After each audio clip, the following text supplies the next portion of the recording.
The Association for the Study of African American Life and History, ASALH, proudly presents its 2022 virtual Black History Month Festival. Today, ASALH presents a special program, What You Don't Know About the Legacies of Slavery, Health, and Wellness. This program is being presented by the National Park Service National Underground Railroad Network to Freedom. Today's event is being brought to us by our sponsors, and we would like to acknowledge them at this time. Our legacy sponsors, our heritage sponsors, our history makers sponsors, our preservation sponsors, our hero sponsors, our champion sponsors, and our media sponsors. Before we kick off today's compelling conversation, let's first hear Lift Every Voice and Sing, brought to us by the 105 Voices, arranged by Roland M. Carter.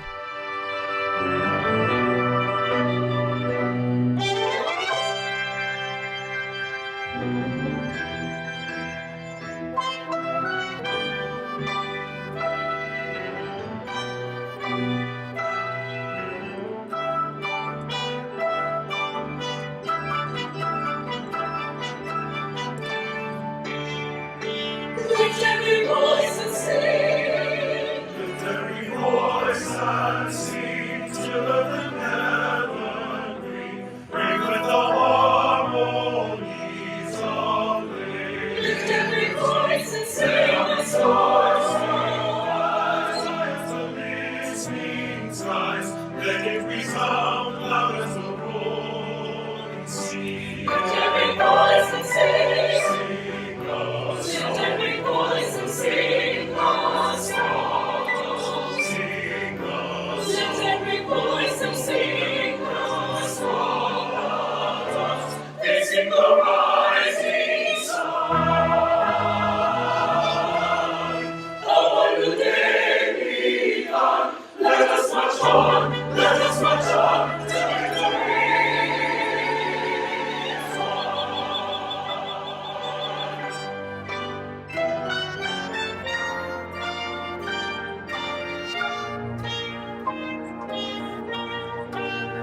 Story the road we trod, into the streets we trod, until the trees were sown, on the side, and with the steady beat, capital C we saw, until the flames watch us on the sea of soil.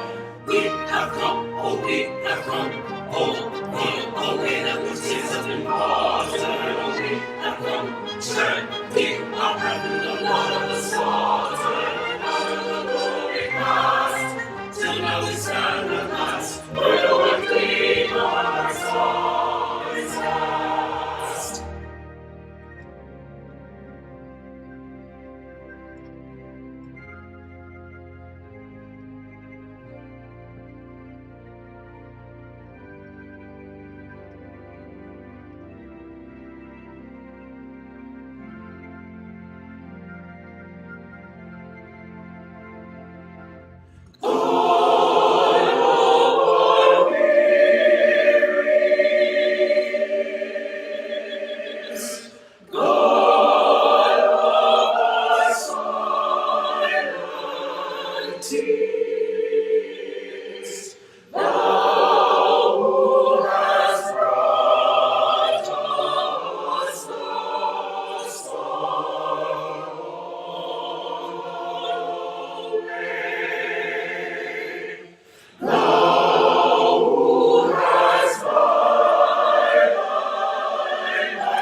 Keep us forever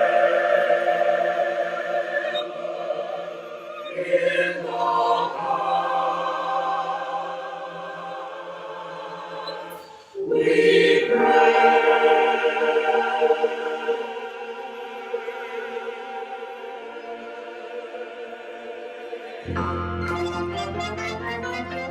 Let's all feet straight from the bases of our very let me last on. Jump in the wine of the world.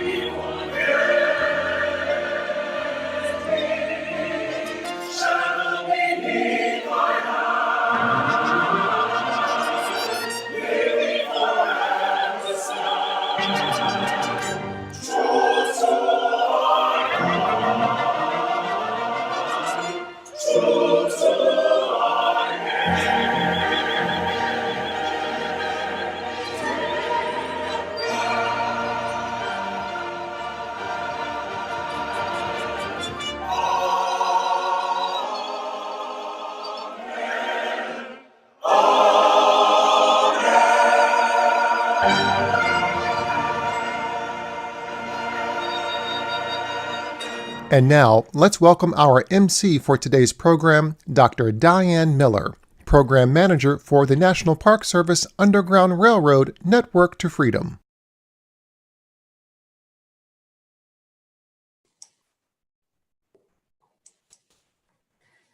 Good evening, and welcome to What You Don't Know About the Legacies of Slavery, Health, and Wellness. This panel is presented through a partnership between the National Park Service, National Underground Railroad Network to Freedom, and ASALA. On behalf of myself and my colleagues in the Network to Freedom program, I would like to thank ASALA for this opportunity to participate in the virtual festival for Black History Month. The National Underground Railroad Network to Freedom program was established by legislation in 1998 that directed the National Park Service to commemorate and honor the Underground Railroad as a crucial element in the evolution of our nation's civil rights movement. The mission of the Network to Freedom, through collaboration with local, state, and federal entities, as well as individuals and organizations, is to honor, preserve, and promote the history of resistance to enslavement through escape and flight, which continues to inspire people worldwide. Through its mission, the Network to Freedom helps to advance the idea that all human beings embrace the right to self-determination and freedom from oppression. The program is a catalyst for innovation, partnerships, and scholarship that connects and shares the diverse legacy of the Underground Railroad across boundaries and generations. I want to say a few words about the definition of the Underground Railroad as understood by the Network to Freedom program. As a young girl in school, I learned about Harriet Tubman and safe houses.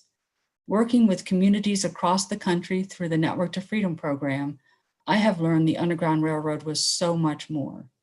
To begin, the central figure in the Underground Railroad is the freedom seeker themselves, those courageous individuals who took the first steps out of enslavement, despite the dire consequences of being caught. It is their story that the Network to Freedom seeks to illuminate. How did they resist the conditioning of slavery that aimed to rob them of their humanity? What was their journey like, and how did they create a life of freedom in a new land? While allies assisted in these journeys to freedom, the Underground Railroad is centered around the enslaved people who resisted their status and self-liberated. Without these freedom seekers, there would be no Underground Railroad. When Underground Railroad activist Calvin Fairbank asked Lewis Hayden why he wanted his freedom, Hayden replied, "Because I am a man." Harriet Tubman told biographer Sarah Bradford that she had reasoned this out in my mind. There was one of two things I had a right to, liberty or death. If I could not have one, I would have the other, for no man should take me alive. Thousands of runaway ads placed in newspapers throughout the country sought the recapture of these self-liberators. Through gathering documented local stories of freedom seekers, their allies, and their journeys, a new understanding of this multiracial resistance movement has emerged. While many date the Underground Railroad as starting in the 1830s, when railroad terminology became common, enslaved people began self-liberating from the earliest colonial period. Native American tribes often provided protection, as colonial government records attest. In 1526, Lucas Vasquez de Ayllón brought several hundred Spanish and a large number of enslaved Africans from Hispaniola to settle near Sapelo Sound in Georgia. Emboldened by a mutiny among the Spanish, the enslaved Africans burned the compound while the indigenous Guale attacked the colony. The first group of enslaved Africans brought to North America became the first to self-liberate. Before the end of the Civil War in 1865, thousands more would join them in their quest for freedom in free states and territories in Canada, Mexico, the Caribbean, and elsewhere. These journeys required courage, determination, and creativity. The theme of Black health and wellness is poignant, and in the context of the Underground Railroad, it evokes thought of the psychological trauma endured by enslaved people and the psychological work necessary to make the decision to self-liberate. Slavery was a pervasive institution that impacted all aspects of American society. The laws and practices that sustained slavery for over 300 years in what is now the United States impacted both the enslaved and the enslavers. Practices and attitudes that developed under slavery influence society today. Psychological trauma experienced during slavery has been transmitted across generations. Ali Musa Ai, former director of the UNESCO Slave Route Project, summarized recent research on the effect of the slave trade and slavery with the conclusion that without studying the ongoing psychological consequences of this tragedy, we will not be able to understand the societies born of slavery. We begin tonight's panel with Regina Mason, who will bring us the story of her ancestor, William Grimes. She will be followed by two additional panelists who will share some insights on the legacy of slavery. Regina Mason is an international speaker, author, film producer, and storyteller who believes in the extraordinary will of the human spirit. Through the power of story, she challenges audiences to recast painful chapters in America's past in a light that empowers, inspires, and transforms our thinking. She spent 15 years researching the life of her great-great-great-grandfather, William Grimes, who penned his life story in 1825 at a time when African-American autobiography was rare. Known by scholars as one of the most rebellious voices of the slave narrative genre, it is the first fugitive slave narrative in American history. The seed for her search was unwittingly planted in a 5th grade class assignment on origins and ancestry, where she thought she did not have a history worth trumpeting. She spent years turning a negative into a positive that would one day culminate with a new edition of her ancestor's book, Life of William Grimes, the Runaway Slave, and the award-winning film documentary, Gina's Journey, The Search for William Grimes. She has shared her story in college and university campuses across the nation and in the United Kingdom. Her story has been featured on RTE Radio in Ireland, on C-SPAN 2 Book TV, and on NPR's Fresh Air with host Terry Gross. She is the recipient of several awards, including the celebrated Amistad Make Us Free Award by the State of Connecticut's Amistad Committee. A retiree from the University of California at Berkeley, Regina resides in Oakland with her family. Regina, will you join me?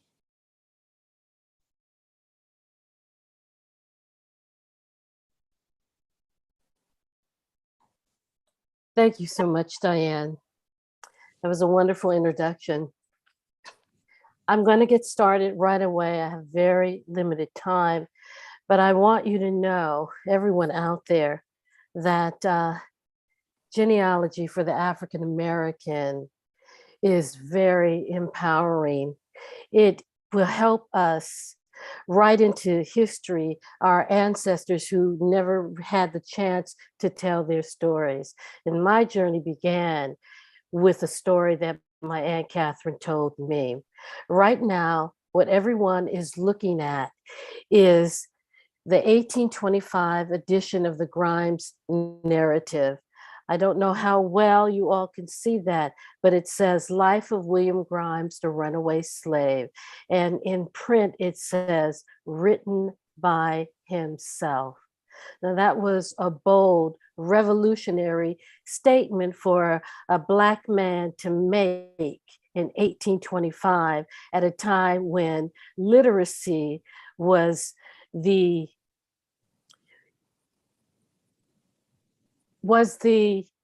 reserved and revered by white people.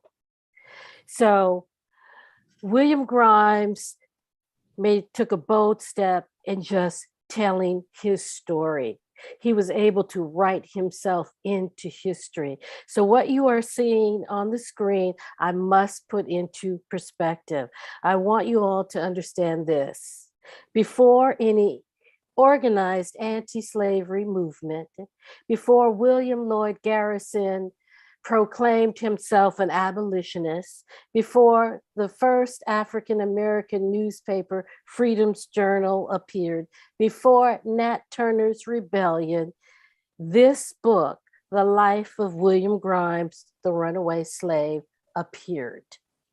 Frederick Douglass, the most famous African-American fugitive slave autobiographer, was only 7 years old when the Grimes narrative appeared. Indeed, William Grimes was a pioneer.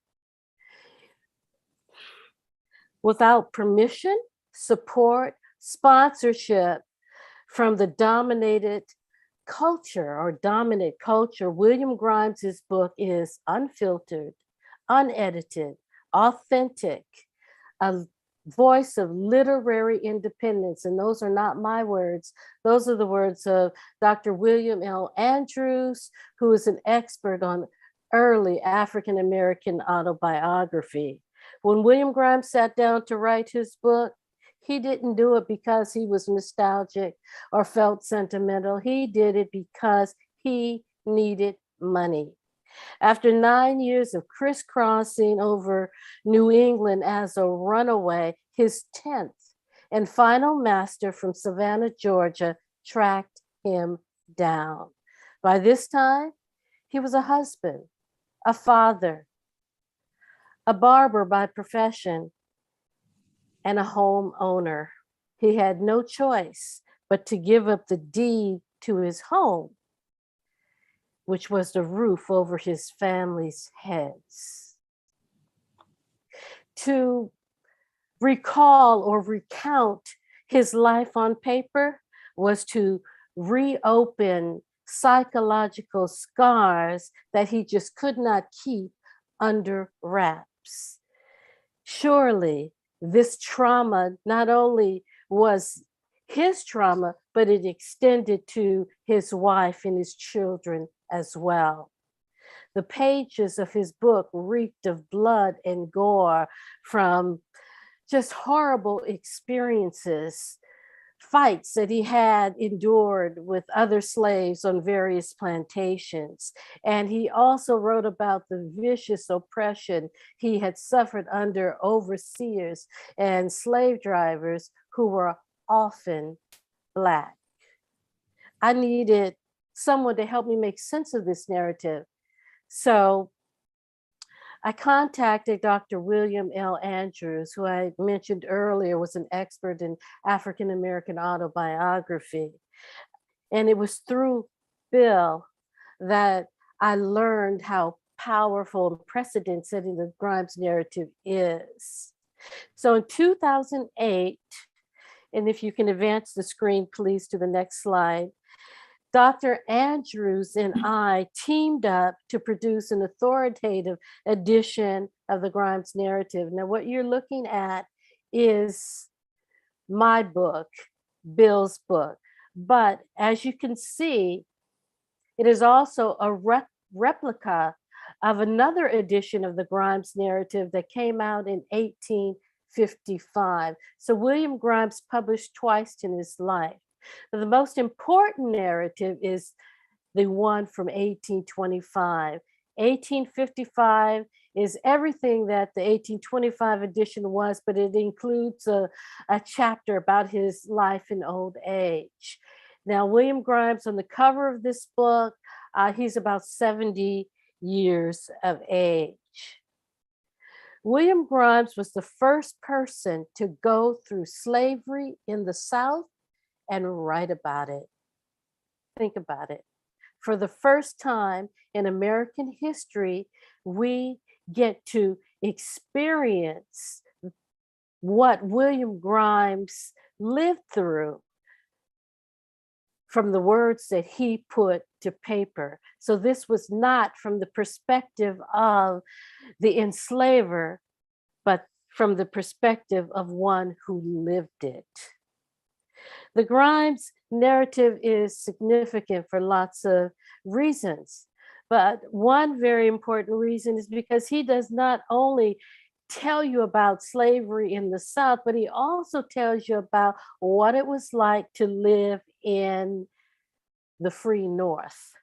He talks about how hard it was to survive, and that he at every turn was battling with poor whites who felt very much entitled to his success. They were not able to accept that he was making progress when they may not have been. So they invented every artful measure to shut his businesses down. Another very important component of the Grimes narrative, which is especially important today, because it amplifies a deeply entrenched culture and history of the policing of Black people in this country. He writes about the brutality, the power and control that the overseer had on the plantation. When he is transferred to another slave in the urban setting of Savannah, where he has mobility, he tells you about the Savannah Watch, which was a group of male citizens who were empowered to police and follow the whereabouts of Black people who were either free or enslaved. So these were everyday citizens that guarded and watched your movement and activity. In Savannah, he also writes about the jail system.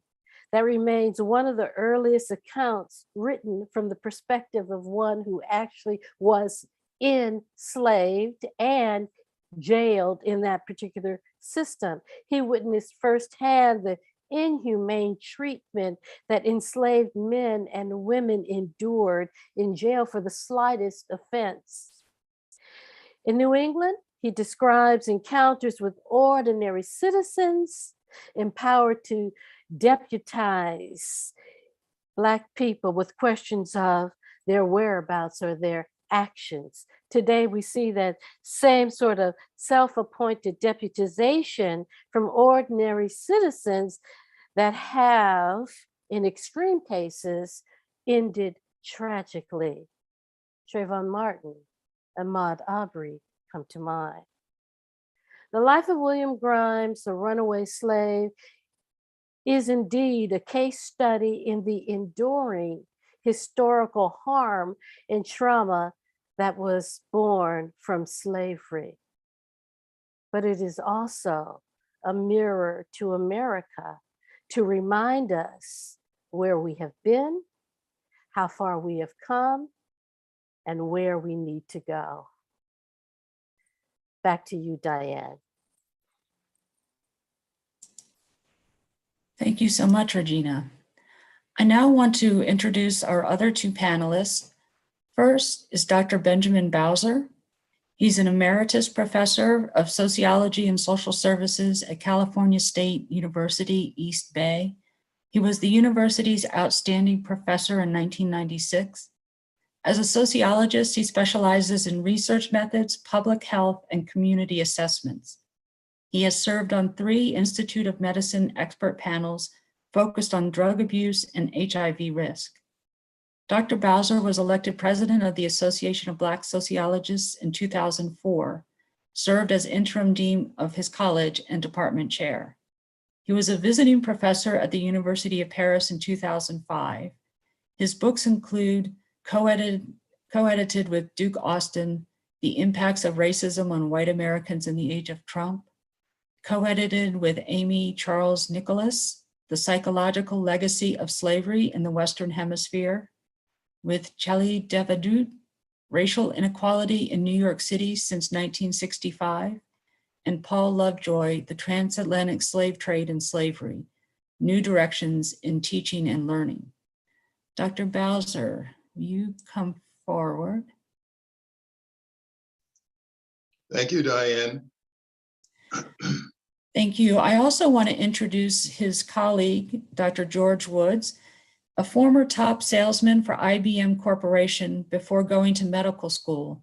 Dr. Woods was the recipient of the 2018 Distinguished Alumni Award from the University of Utah Medical Center, the first psychiatrist to be so honored. Dr. Woods also received the Historical Prix from the University of Milan in July 2019. He is currently president of the International Academy of Law and Mental Health, being asked to return to this position for the second time in 6 years. From 2017 through 2019, he served as Secretary General to the International Academy of Law and Mental Health during its amalgamation with the Institute of Ethics, Medicine, and Public Health at the Sorbonne in Paris, France. George has worked with legal teams dealing with complex criminal and civil litigation, as well as the philosophy of artificial intelligence and its cultural implications.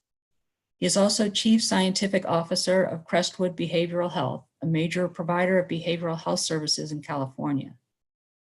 Dr. Woods is on the board of the Stanford University Health Alliance Accountable Care Organization. He's an advisory board member of Roots Medical Clinic in Oakland, California.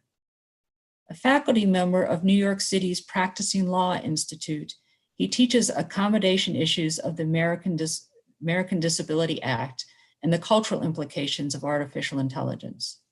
Dr. Woods is a lecturer at the University of California, Berkeley School of Law, and was an adjunct professor at Morehouse School of Medicine, Department of Psychiatry from 2002 to 2018. He also maintains an active neuropsychiatric practice in Oakland, California. Dr. Woods, would you come forward to join us? Thank you very much. I appreciate that. Thank you for having me. I will leave the panelists to further discuss the topic.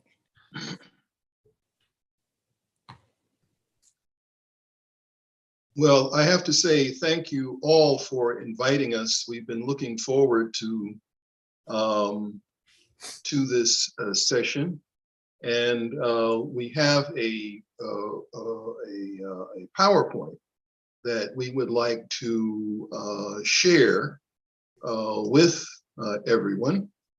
And I'm going to put it up here. The basis of our presentation, and Regina, George, and I, the three of us, will focus on this. The basis of it is this book, which Diane just mentioned, The Psychological Legacy of Slavery, Essays in Trauma, Healing, and the Living Past. What is remarkable about this work is it took 10 years, and it reflects the psychological legacy of slavery for 7 different countries in the Western Hemisphere. All 7 countries are countries that practice slavery, that have large Afro-descendant populations.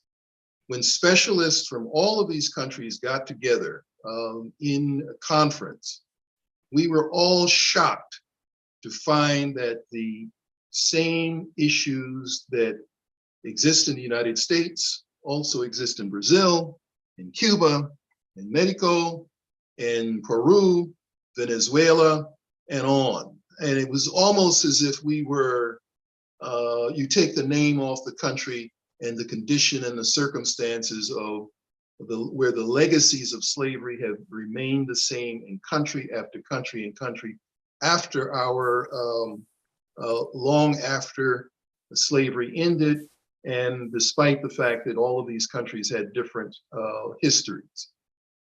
If I encourage you to look this up in your library or get this particular source, it is probably the most comprehensive source available.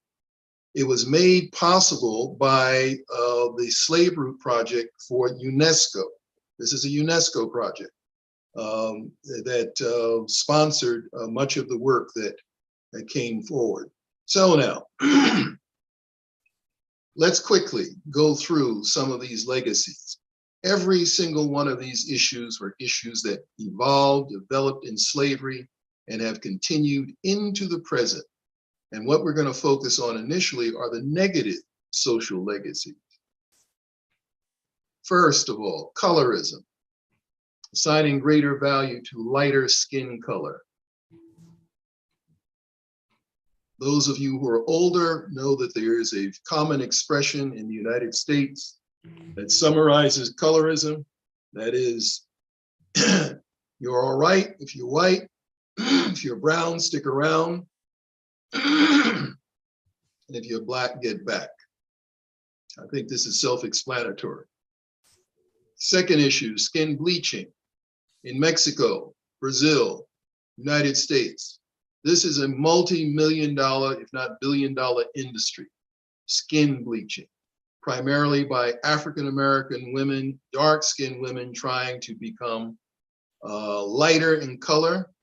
Historically, psychologically, it is a pursuit of whiteness, And here is one of the products.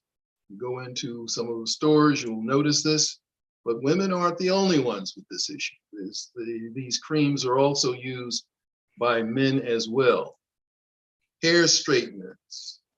We take these for granted, but all of this comes out of our legacy of slavery, not just for women in pressing in wigs, but also for men in straight hair straightening. Here's one that you probably don't know of. This is a Al Jolson, who's white in blackface. You clearly recognize this as a Sambo image from the 1800s, but you want to know something about this image. This image is associated with the word nigger. It is the old Sambo. In fact, we called it Sambo, but back then this was it was interchangeable with the N word. But you want to know something? Sambo has been updated. Some of you may not realize that much of our gangster rap is in fact actually the updating of the word nigger. It's no coincidence that many of the gangster rappers, when I say gangster rappers, I'm not referring to all hip hoppers, but I'm talking to the gangster rappers who have been funded, sponsored, and marketed by major corporations. And many of them could not get contracts unless they used the N word. This is an update of the Sambo, and this comes directly out of our history of slavery. Some others, we have amazing theorists in the United States, Joy DeGruy, who posed the concept of post-traumatic slave syndrome. And in that syndrome, there are very specific behaviors which we consider, which are contemporary, that continue, that have roots in slavery. Regina has already referred to the issue of policing, but we also have the behavior of child beating, harsh discipline of children, black on black violence, far more so than white violence and even police violence in the United States. Black on black violence is much more prevalent and is a much more serious problem, and it can only be referred back to slavery. And of course, survival crime, which I think Regina will mention later on. If you don't think child beating is a major issue, Black parents beat their children more severely and more frequently than any other ethnic group in the United States. And this behavior can be attributed straight back to slavery, to the whole business of making certain that the child did not reveal information to the master. There are psychiatric, psychological issues here. Perhaps, George, would you like to mention some of these? I mean, we're being very selective because we have only a few here, but why don't you comment on this? It's, you know, every time that I watch you go through this, Ben, it's hard to hear. And part of it, I think, is really related to the self-hatred and doubt, which often appears to isolate us and to keep us away from becoming the cohesive diaspora that we often find in other ethnic groups. That self-hatred and doubt undermines our ability to work effectively and often creates a feral relationship in the same way that we think of feral children or feral animals, where they can no longer, it's everyone for themselves. And we certainly note the unresolved intergenerational and historical trauma. The fact that we now know that trauma is not only intergenerational and historic, but it is biological. And we understand that trauma is passed on from not just familial, but even neurologically. We see trauma being passed on from generation to generation, leading to the ongoing family and community post-traumatic stress disorder. There are really two types of PTSD. There's the type 1, the single incident, the assault, the rape, But then there's the type 2, the complex trauma, the ongoing abuse that occurs day after day, that may occur within a family, but often can occur within a community, and find our children at 5 and 6 years old already turning away from the dolls that they're their color, or not wanting to be Black, African American, because they look and see already at such an early age that the majority society looks down upon them.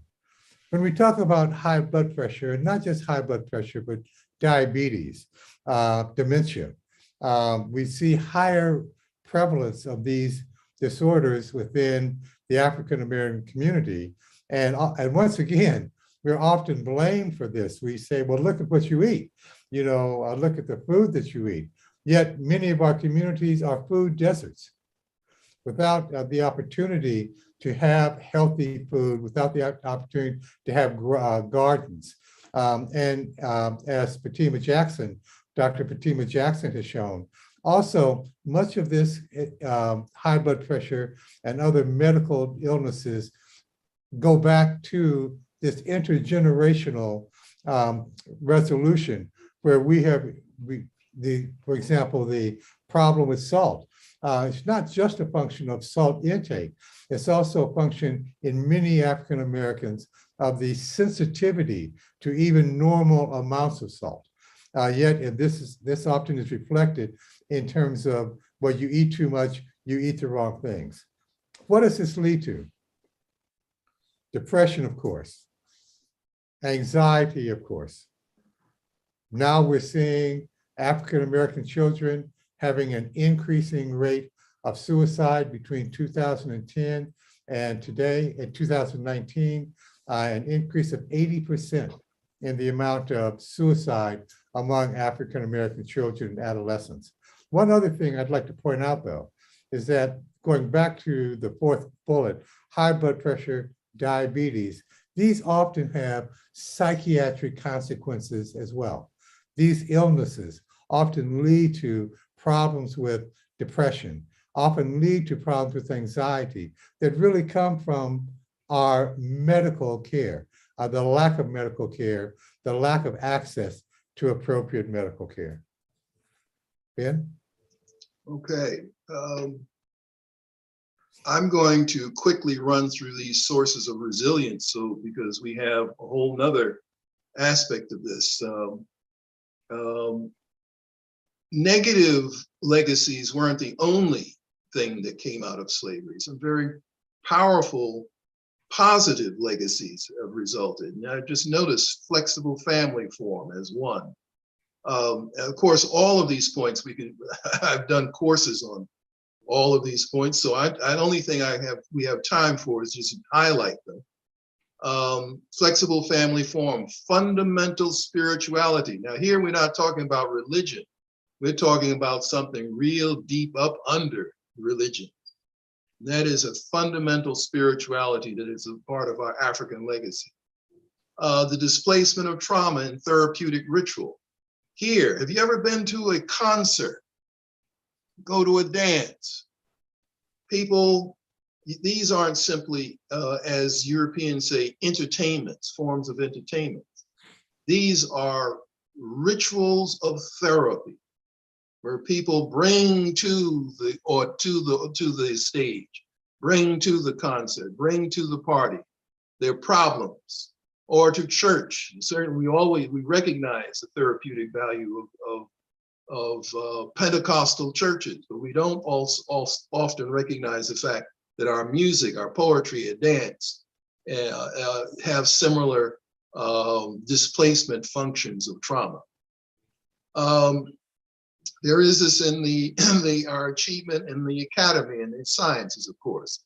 And Regina has already talked about the power of genealogy as an empowerment of ourselves.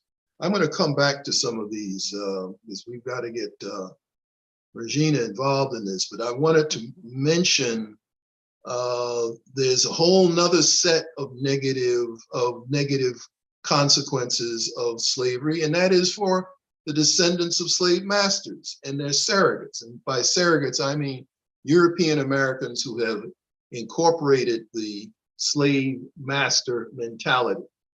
And we're watching this every day in Congress, the negation of democracy and social welfare. In order to maintain racism, white Americans are more than happy to let democracy go and move to dictatorship. Drug addiction and death from COVID, we've watched this going on. We have to realize that African Americans have had a huge drug addiction problem, but it is dwarfed by the bigger problem in the white community, which we don't pay much attention to. Our public education system is an absolute joke compared to what it should be. And this is, the higher you have, the more people of color you have in the system, the more money that's withdrawn, and the more the schools become failure factories. Gun culture and gun deaths by accident and suicide, huge issue among white Americans. And this grows right out of what Regina was talking about, the whole business of policing Black people during slavery and the necessity to own, not only own, but to make guns part of one's social identity. And of course, the high cost of racially segregated housing. While Black people are segregated in the housing, white people have to pay a premium for their segregated housing. Here are some of the negative consequences for white Americans, which I think I'll get back to because in the interest of time.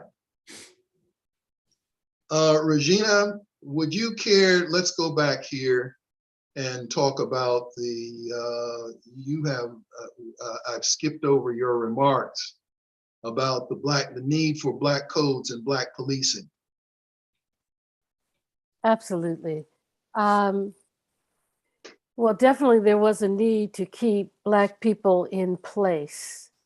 All right. But I do want to talk about this too, because you brought up a very good point about this notion of Black people pulling and bringing each other down. I mean, we can definitely talk about colorism, yes, but I want to make this point about the Grimes narrative, which I thought was utterly just utterly horrible. If you can recall Alex Haley's roots, Kunta Kinte, who was the African who was enslaved on a particular plantation, he had no one. But Fiddler was someone who embraced Kunta Kinte and helped him adjust to this American way of life. But in the Grimes narrative, William Grimes is sold away from his mother at age 10 to a far-off plantation where he knows no one. And I just could not understand that there was no one to embrace him. Instead, he was met with sabotage. He was to make the coffee for the master, all right? But there was a cook in the household who poisoned or drugged the coffee to make it look like William Grimes, this little boy, had done something to the coffee, but she had done it. She had done it for this reason. She was looking out for her own son's survival. Her own son at the time had been working in the field and she wanted him in the house with her. So instead of embracing William Grimes, she chose to make him suffer so that her own child could survive. So it then came down to survival of the fittest, and it just stunned me. But we see that even today, where we, in an indirect way, don't uplift, don't help, and nurture each other. And we are too busy with taking care of our own needs that we don't see or don't care to see that we need to be this community where we're looking out for each other. I wanted to throw that in there. Yeah, one of the things that a number of the people at the conferences pointed out is that if we could ever beat the self-hatred thing, it would be impossible to contain us. Can I just make a quick comment for that? Because there's an important psychological point. When someone is traumatized, that doesn't really necessarily make them a victim. What it does, however, though, is it makes them very, very wary and makes them want to take care of themselves. And frankly, trauma can beat the empathy out of someone. So when we think of these early slaves, and certainly today, it's very difficult to recognize how ubiquitous trauma really is in the African American community. And often it is that trauma rather than a real crab in a barrel that prevents us from being able to reach out and lift up that other person. And that trauma is very, very powerful and starts so young that it really tears apart those boundaries that would often allow us to come together and be strong. If you look, for example, even in other Black diasporas that come to the United States, so many of those that have been successful in the United States have come from the Caribbean or have come from other countries. And even though they have had a certain level of poverty and harm, they may not have served under the same racist slave mentality. And they often do very, very well. So it's really a catch-22, a conundrum. Mhm. Yeah, and the other thing Absolutely. you might mention, George, is that trauma at whatever time it happens stays there. And even if it's passed on from subsequent generations, it has to be exposed. And when when it's exposed, it is if it almost had just happened. That's exactly right. And it has to be dealt with. It has to be dealt with, which is one of the reasons why we have so many people in our communities who are beyond trauma, in that they've had multiple traumas. And so, where do you start Right. is the issue. And that's why trauma-informed care, which is beginning to take hold, is so important, because we make other diagnoses. We think of people having anxiety and depression, and yet trauma is the basis of so much. And we Yes. often have to start there. And for what are the things that we can do? What can be done? Well, we're on it. First of all, identify and treat historic trauma in families and individuals. This is something which the therapeutic community is totally remiss on. They don't understand this. They don't understand that many of the contemporary psychological problems of their patients and of families are due to inherited historical trauma in their backgrounds. Post-traumatic stress, post-traumatic slave syndrome that Joy DeGroot pointed out needs to be a goal of community mental health. We need to establish Black holidays and days to celebrate resilience. This was a big issue in the Brazilian community and the West Indian communities, that the lack of celebration of these, of history. And of course, repudiation of the N-word is essential to any kind of liberation. Acknowledging trauma, history, and its consequences are, of course, part of that. The list goes on, and we could go into them, but instead of explaining what's clearly here, perhaps my fellow panelists would like to say some other things that may not be on the slide here. I want to Please go ahead. address the issue of light skin as opposed to dark skin. And little steps, because I grew up with that. I'm the product of the 60s and 70s. I came up at a time in the era of Black pride, Black power, and Black beauty. And I, for light skin, was ostracized. A generation before that, when my mother, who was also light skinned, her light skin was a liability in the Black community. However, it was acceptable, of course, in white society. She wasn't threatening and so forth. So there are little things that as a young person, realized were totally wrong in the Black community. And I heard this from my grandmother, my paternal grandmother, who was born in the 1890s, but she had this language about light skin and good hair that I just knew wasn't right. And I understood, however, when I got older, where that came from, where it stemmed from. And that's part of the legacy of slavery. So that language is not acceptable in my household. My children never grew up hearing that light skin was preferred over dark skin, or that this notion of good hair.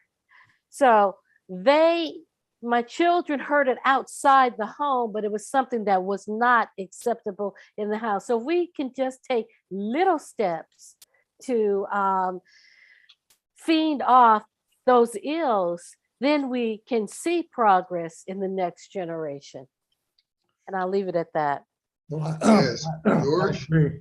Yeah, I wanted to actually follow up with Diane Miller. She said some things that I just can't let go because they were so wonderful. And I just want to thank her for them. One of them was the repetitive use of the phrase self-liberation. I loved it. Me too. I loved it. And to this day, I think self-liberation is what we are looking for. If we make the assumption that somehow someone else is going to provide what we need, we're not only are we sadly mistaken, but we've been proven that that's not going to happen. You know, we are not Germany, where they recognize that the Nazis were, animals and now you can go and see museums where they are showing their own humiliation. We're not South Africa, where they developed, meetings where you could have these reconciliation committees. We're in the United States, where we just celebrated, not only are we, and I say acknowledging rather than celebrating, not only are we acknowledging Black History Month, but we are also just weeks past from the 40th, 50th, 60th, 80th internment of Japanese in the United States. So this is not new. There were Nazi youth camps in New York in the 1930s. So let's be realistic about what we need to do and who's going to do it. And to me, that's what self-liberation is all about. I totally agree. And I want to say that was what William Grimes did. He didn't wait for permission to write his book. He could care less and was not writing to a wide audience. He told his story in his own words on his own terms. So to give yourself permission is a powerful thing, and it is a virtue that I now live by, following his example. We have to recognize that health and wellness among us is a comprehensive, interrelated reality, that we really have to get away from thinking of health as illness, right, and incorporate it into our thinking wellness. What is it that we're doing to stay well? What are we doing to increase our wellness, to improve our health even when we are healthy and feeling well? And part of this, of course, means mental health, that we have to be as vigilant about our mental health and what happens to us and around us as we have to be about the food that we take and the water that we drink and so forth. So it's not an either or a compartmentalized reality. It is a reality that involves the mental health, physical health, psychological health, and spiritual well-being. They're all interconnected and interrelated. Ben, as I mentioned earlier, before we went on, the chairperson of Columbia's Department of Psychiatry resigned today under fire for racist comments that he had made on Twitter. And when you look at the history of mental health, and it's what you said is so important in the United States, it was not built for people of color. It was at one time thought in the right after and during Reconstruction that slaves wanting to be free was in fact a sign of mental illness, right? And I saw this even during medical school when in looking at the illustrations, the anatomical illustrations, Frank Netter, a famous anatomic illustrator, created a anatomic illustration of a third muscle in the back of the leg after Jesse Owens won the 1936 Olympics, actually saying that there was a special muscle that so this isn't going away, and we have to address it, and we have to resist it, and that is the most important aspect of the conversation. Wellness, not illness, but wellness. I would also add that part of our racial dialogue and discussion has to go well beyond a discussion among ourselves. The fact of the matter is, racism in the United States was always going to be here until white people address it. Right. It is primarily a white problem. We didn't invent it. We didn't invent slavery. We didn't invent racism. We didn't invent our own oppression. It's a miracle that we're here because we've survived it, but for the most part, it has been a need. It has been an issue. It has been a wedge. The fact that white Americans, that powerful interest among white Americans has used it, in fact, to oppress white people, and in doing so, they oppress us. The fact of the matter is, the concept of white is itself a negative and racial, a negative concept. There's no such thing as white people. When you go to Europe, you don't see white people. And I say white people, I don't mean color. I mean in terms of culture and history. You can't speak to a Frenchman or to a German and say, oh, you know, your white history. They'll look at you like you're crazy. We have a German history. We have a French history. We have a Spanish history. Only in the United States do you have people of European ancestry talking about whiteness. And they do so because it's a way to unify themselves around a race concept that is in fact a fiction. And that, once that's addressed, then this whole architecture of racism can start to fall apart. That is a huge mental health issue among white Americans that affects us. Well, I think the idea of, how can I say this? I think the idea of race is too often psychologized. I think that the issue of race to me is just straightforward racism, right? And, you know, it can often be, which creates the pathology that we are describing, but it is not a psychological issue. Mm-hmm. It's a, you know, people came here, as my mother said, you know, the weak ones died on the boat. You know what I mean? We came here for a reason, and that was to build a country and its economic strength. That's why they brought us here. And to some degree, that's the ways in which we're still used. You know what I mean? And so the idea that they are going to resist that power and somehow turn it is of concern to me. Exactly. Uh, All right, so I think we are very close to wrapping up. We're gonna stop 2 minutes ahead so that we can go into questions and comments. We have an audience, which I'm certain wants to chime in. We look forward to that. I see a question. What were some of the psychological considerations in making a decision of whether to self-liberate? Excellent question. Excellent question.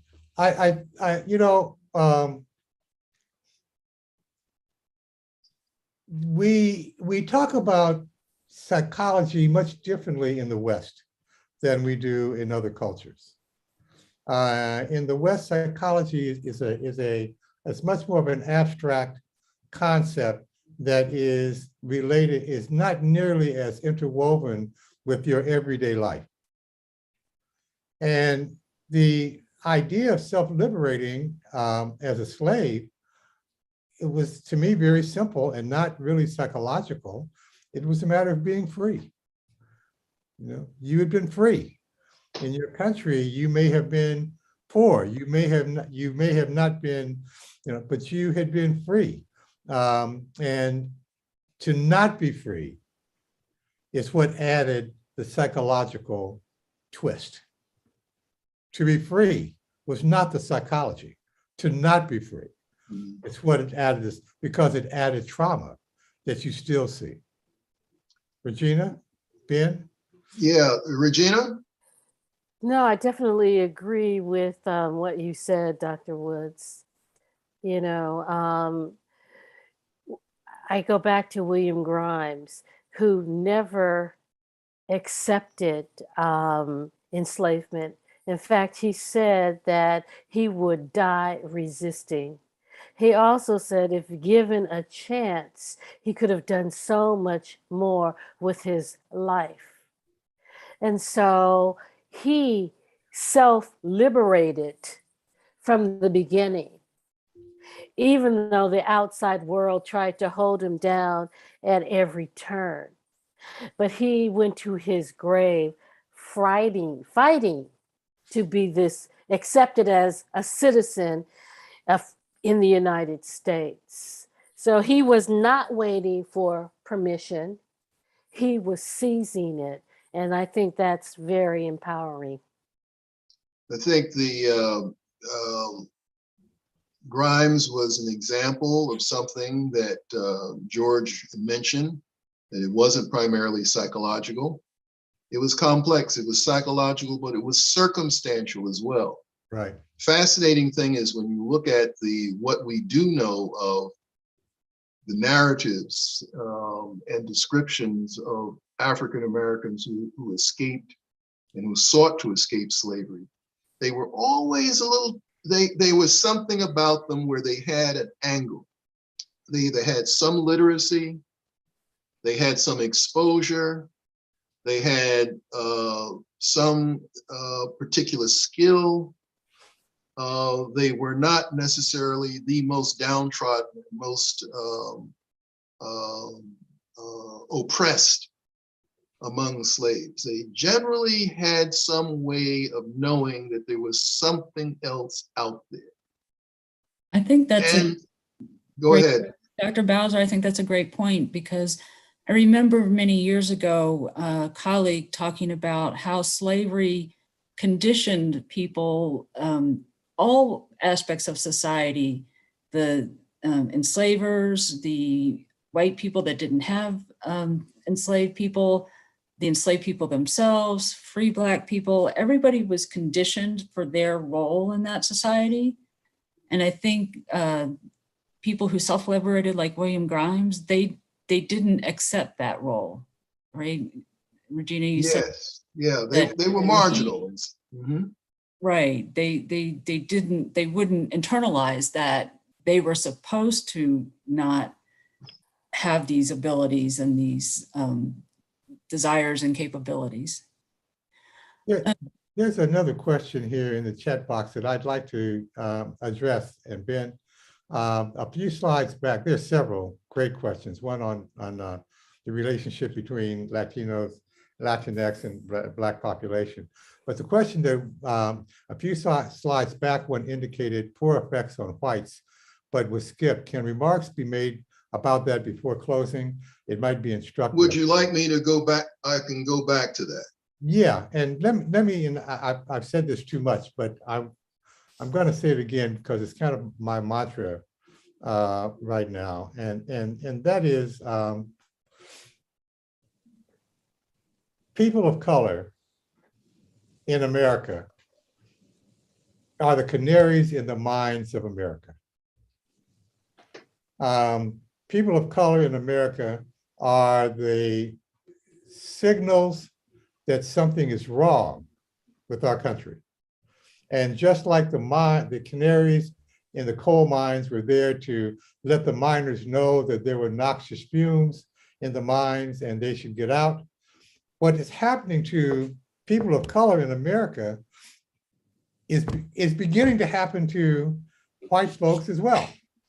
The increased rate of suicide, as Ben mentioned, the rate of gun violence. So, you know, if white people were smart, they would look at this and they would realize, oh, you know, that's coming my way. I need to do something about that. You know, George, W.B. Du Bois had a famous but well forgotten quote or observation about the history of the early part of the century. He said that whatever happens among African Americans in the African American community, it's just a matter of time before it shows up in the white community. Right.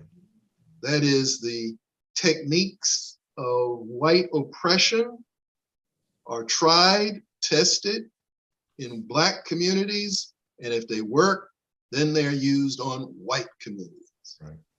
And so every single problem that we have had at some point in our immediate lifetimes, we now see white people getting the same problems, which speaks to your point.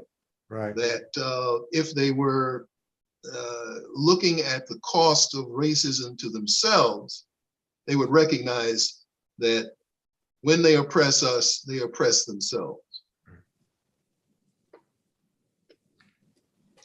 George, you want to comment on this slide, or? No, they mentioned it.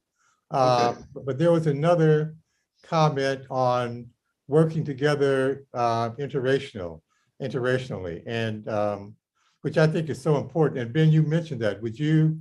Yes, let me go down to that one. Right, I'll read this to you. So much of this applies to the Latino community. So much in common, exclamation point. Trauma, colorism, being raised to serve others without speaking up. Do you see Black and Latinos working together to drive change? Yes, exactly. I'll mention something else about this that may not be apparent. We need to encourage Black music that is not exploited by white corporations. We need an authentic Black hip hop. I'd like the audience just to absorb that. Authentic hip hop, authentic Black music from within the Black community that is not intended for the white community. What we don't realize is that virtually everything we saw on the Super Bowl, it's no coincidence that that music was played at the Super Bowl and not at a Super Black Bowl, because that music was intentionally designed for white people. Black people think and Black youth, young people, have gone for the okie doke thinking, oh, this is our music and I have to identify this. No, this is the music of white corporations designed to entertain white people. I think that's something to think about, because This is the music of self-hatred. This is the music that you make money off of. The money that Jay-Z and Snoop Dogg and so forth are making are not money from Black people. Where do you think they're making their millions? So that's something that I want to add into this. Encourage non-commercial community-based Black music, because that's where the real deal is. There's a couple more questions that came in through the chat. That's okay. I wanted to, probably more than we have time to talk about, but what are the deep psychological factors in being forced to breed with your immediate family and breeding farms? I think it's more than psychological, obviously, right? What we're looking at, really are generations of impairments, of cognitive deficits. Yet in the long run, there are greater community impairments. One of the things that people don't really talk about, because it goes back to what Ben was saying about who is really footing the bill, is fetal alcohol. Fetal alcohol is a tremendous problem in our community. And you cannot see it because it's on a spectrum. You can't see every person that is cognitively impaired from the use of alcohol. But Carl Bell, before he died, a brilliant psychiatrist in Chicago that ran the largest free clinic in Chicago, did a study of 4,000 of his adolescents that were in his clinic, and 18% of them had the stigmata of fetal alcohol spectrum disorder, 18%. Wow. So, we think about the historic things, but there are things going on right today. And alcohol is really a huge one that is impairing our community in ways that we are not aware of, because we're getting bought off. We're getting bought off. We didn't fully respond to that question on colorism there, and in particular the way in which it was posed. I would add that if we ever address colorism or any of the other slave legacy issues that we have, it would be more and more difficult for us to be oppressed, to remain poor, to not challenge the system. You have to remember that our civil rights movements are like spasms. They come every 60 years or so. Those movements should be going on continuously. Because if they were going on continuously, the structure, the social structure of this country could not handle not addressing it. Something would have to be done. And I also would say, with the collaboration of other communities, particularly the Latinx community, we would be immensely powerful. I think the African American, Latinx, Native, Indigenous peoples communities, to really be able to join would make such a significant difference. And last thing I'd like to say is vote. One more question came in. Denial is a strong defense. How long do you think it will take for white denial to fade? Many generations? Well, why should it fade? And I really mean that. Why should it fade?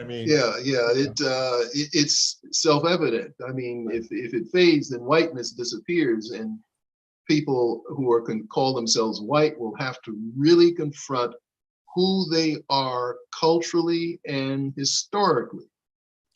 If you are an immigrant, our white immigrant communities that call themselves white now are people who have brought to this country huge issues of trauma and oppression. You talk about the Irish and Italian communities and even the Scandinavian communities. These people were run out of their country. They either had to come here or die. And that was they paid a price for that. And if they understood that history now, they would be embarrassed at themselves running around here talking about white this and white that, because the whiteness is simply what the British, is a British legacy, is a British history, which oppressed them historically. So it's ironic that the people who have been most oppressed by the British are now their strongest supporters, who gained nothing from slavery and who in many cases gained very little from racism.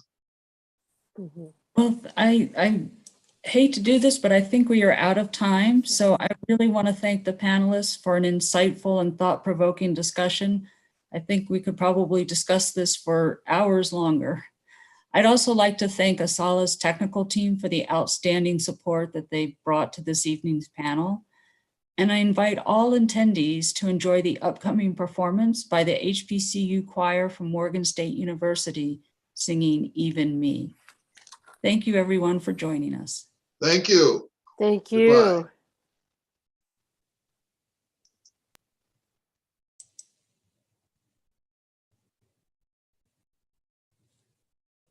And now, a performance from the Morgan State University Choir, Even Me, featuring Patrick Lundy and the Ministers of Music under the direction of conductor Eric Conway.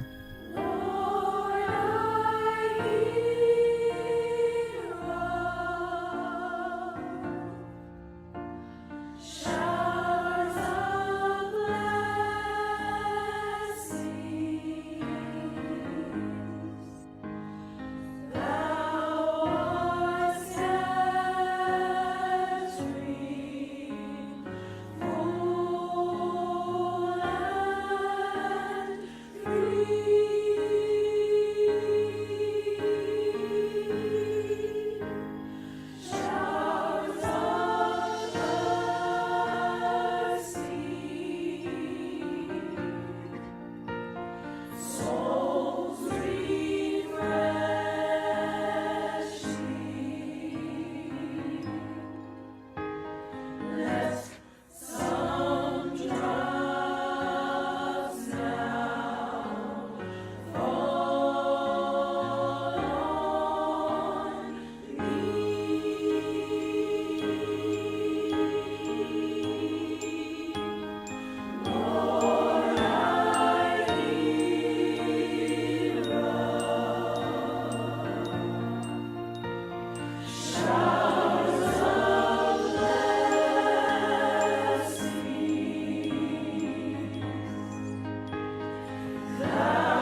Thank you for joining us for What You Don't Know About the Legacies of Slavery, Health and Wellness, presented by the National Park Service National Underground Railroad Network to Freedom. Please be sure to mark your calendars for our upcoming events. On February 27th, from 5 p.m. to 6:30 p.m. Eastern, ASALA presents Part 2 of its marquee event, Black Bodies, From Exploitation to Excellence, African American Contributions to Medical Discovery and Public Health, where we will hear a live discussion among former NFL players and medical personnel on contemporary issues addressing health and wellness among Black athletes, as well as the issues of race norming, mental health, and other relevant topics addressing this same issue. The festival will again feature music from the vast landscape of Black music performed by selected historically Black colleges and universities, HBCUs, including performances of Lift Every Voice and Sing. And finally, we will conclude this year's Black History Month virtual celebration with our closing program on February 28th from 6:30 p.m. to 7 p.m. Eastern. This year's theme, Black Health and Wellness, is vitally important to the Black community, especially in light of the current global pandemic. We want to encourage you all to participate and support ASALA's programs and commit to spreading the word. For more information, you can go to our website, www.asalh.org, and be sure to follow us on our social media platforms, Facebook, and our Twitter feeds. We look forward to having you join us for our 2022 virtual Black History Month Festival, so please be sure to register today and be a part of history in the making by showing your support for ASALA, the founders of Black History Month.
Can we come back on?